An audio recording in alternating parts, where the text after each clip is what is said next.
नमस्कार दोस्तों, मैं V Chaturvedi pathfinder education YouTube channel पर आप सभी मित्रों का स्वागत करता हूं। मित्रों, आपसे निवेदन है, यदि हमारे चैनल पर आप प्रथम बार हैं तो हमारे चैनल को लाइक करें, शेयर करें, सब्सक्राइब करें तथा बेल आइकन भी दबाएं, जिससे शिक्षा जगत संबंधी जो भी महत्वपूर्ण अपडेट हो हमारे चैनल के माध्यम से यथाशीघ्र आपको प्राप्त हो सके। आज के समाचार पत्रों में सबसे जो महत्वपूर्ण सूचना निकल के आ रही है, शिक्षकों शिक्षणेतर कर्मियों की भर्ती जल्द। इलाहाबाद विश्वविद्यालय के संगठक महाविद्यालयों ने डीन कॉलेज डेवलपमेंट को सौंपा ब्यौरा। इलाहाबाद विश्वविद्यालय की तरफ से यह सूचना आ रही है। इलाहाबाद विश्वविद्यालय में शिक्षकों तथा शिक्षणेतर जो कर्मी हैं उनकी भर्ती जल्द कर दी जाएगी, क्योंकि उसमें प्रक्रिया अब शुरू हो चुकी है। एक चीज़, दूसरी सबसे बड़ी बात यह है कि सत्र इतना पिछड़ गया है कि ज़रूरत है ज़्यादा से ज़्यादा शिक्षणेतर कर्मियों की, और उसको पूरा करने के लिए जो विश्वविद्यालय प्रशासन है वह अब हरकत में है और जल्द ही नई वैकेंसी इलाहाबाद विश्वविद्यालय से आप सभी को शिक्षक और शिक्षणेतर कर्मियों के देखने की मिलेगी। अगली जो महत्वपूर्ण सूचना है वो है CISCE ने 27 विषयों के संशोधित सिलेबस किए जारी। महामारी के चलते इन विषयों में 30% तक की कटौती। CISE ने 27 विषयों के संशोधन सिलेबस जारी कर दिए हैं। इससे पहले काउंसिलिंग ने इंग्लिश और अन्य 1-2 सब्जेक्ट के ही चेंज किए थे। दिया है chemistry, biology, economics, commercial studies, computer applications, इस तरह के environment science, home science, physical education, इन सभी के जो सब्जेक्ट हैं उनके जो है 30% सिलेबस कक्षा 12वीं और 10वीं के लिए घटा दिया गया है बोर्ड के द्वारा। तो यह एक अच्छी खबर होगी उन अभ्यर्थियों के लिए जो कि सही से पढ़ाई न चल पाने की स्थिति में अपनी पढ़ाई अच्छे से कर नहीं पा रहे हैं, उनको समस्या हो रही, तो उनके लिए यह एक पॉजिटिव न्यूज़ होगी। अगली जो महत्वपूर्ण अपडेट निकल के आ रही है, DSSB से होने वाली परीक्षा से संबंधित। DSSB की तरफ से एक नोटिस देखी है जारी कर दी गई है TGT से संबंधित। TGT का जो एग्ज़ाम है 1 अगस्त से शुरू हो रहा है DSSB के द्वारा, और अलग अलग पोस्ट के लिए अलग अलग जो एग्ज़ाम है वह अलग अलग डेट पे निर्धारित की गई है। आपको बता दें कि यह 6 तारीख को नोटिस जारी की गई है, और इसमें देख लीजिए अलग अलग सब्जेक्ट के अलग अलग डेट पे एग्ज़ाम है। देखिए 7 तारीख को TGT कंप्यूटर का है, और TGT कंप्यूटर साइंस का, टेक्निकल, लाइब्रेरी और इस तरह के डिजिटल के लिए भी है। संडे को कंप्यूटर साइंस क्रिएटर है, और उसके बाद स्पेशल एजुकेशन TGT है 8 तारीख में या संडे को ही। इसी तरह जो है अलग अलग सब्जेक्ट्स के दिया है एग्ज़ाम कब होने हैं और किस जगह होने हैं, यह भी स्पष्ट कर दिया है।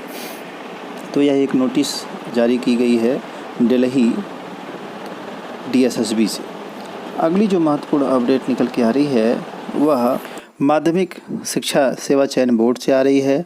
जैसा कि आगामी परीक्षाएं माध्यमिक शिक्षा चयन बोर्ड की होनी है, और उस स्थिति में जो तैयारी है माध्यमिक शिक्षा चयन बोर्ड की उसमें तेज़ी आ गई है, और जिलों पे केंद्र बनाने की बात चल रही है। हालांकि कुछ छात्र विरोध भी कर रहे हैं कि जो तदर्थ शिक्षक हैं वह इसमें लाभान्वित हो सकते हैं, और अपने व्यवस्था में वह जो है पेपर आउट करा सकते हैं। जिस विद्यालय में है कहीं उनका सेंटर उस तरह मिल गया तो वो पेपर आउट हो जाएगा और उनको लाभ मिल जाएगा।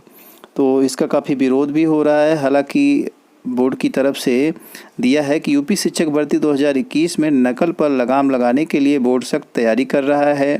इसके लिए परीक्षा में निरीक्षकों की नियुक्ति एग्ज़ाम के दिन ही की जाएगी। प्रश्न पत्र में राज्य से बाहर गोपनीय रूप से प्रिंट कराए जाएंगे। तो ये 2-3 बातें हैं जो कि पहले से बोर्ड तैयार कर रहा है, फिक्स कर रहा है, जिससे कि समस्या ना आए। बाकी जो है समस्याओं से बचने के और भी उपाय हैं जो कि बोर्ड के द्वारा किए जा रहे हैं। वहीं बात करें छात्रों का जो विरोध है, उसमें युवा मंच के जो अध्यक्ष हैं अनिल सिंह, उनकी तरफ से भी यह बयान आया है कि 11 बजे कल शिक्षा सेवा चयन बोर्ड पहुँच करके इस बात को रखा जाए कि जो तदर्थ शिक्षक हैं उनका उसी ज़िले में जिसमें कि उनकी पोस्टिंग है उसमें उनका जो है जो केंद्र है परीक्षा का वह न रखा जाए, दूसरे केंद्रों में रखा जाए, या फिर जो सभी विद्यार्थी हैं उनका जो केंद्र है वो अंतर जनपदी रखा जाए, उसी जिले में न रखा जाए, जिससे कि इस तरह से नकल पर नकेल लग सके। ताकि अगली जो महत्वपूर्ण अपडेट निकल के आ रही है, 29 से 31 तक की यूजी पीजी परीक्षाएं टली। उत्तर प्रदेश संयुक्त बीएड प्रवेश परीक्षा 21-23 की परीक्षा 30 जुलाई को घोषित होने के बाद लखनऊ विश्वविद्यालय की यूजी पीजी परीक्षा में बड़ा बदलाव करना पड़ा है। विश्वविद्यालय प्रशासन ने 29 से 31 तक घोषित अपनी सभी यूजी पीजी की सेमेस्टर परीक्षाओं को टाल दिया है। इसका संशोधित परीक्षा कार्यक्रम विश्वविद्यालय की वेबसाइट पर जारी कर दिया है। पूर्व में यह परीक्षाएं 29 और 30 में होनी थी। अगली जो महत्वपूर्ण अपडेट निकल के आ रही है, 471 केंद्रों पर होंगी राज्य विश्वविद्यालय की परीक्षाएं। कोविड के कारण बनाए गए अतिरिक्त परीक्षा केंद्र 15 से 29 जुलाई के बीच सभी परीक्षाएं 1.5 घंटे की होगी परीक्षा, दिया है प्रोफेसर रज्जू सिंह।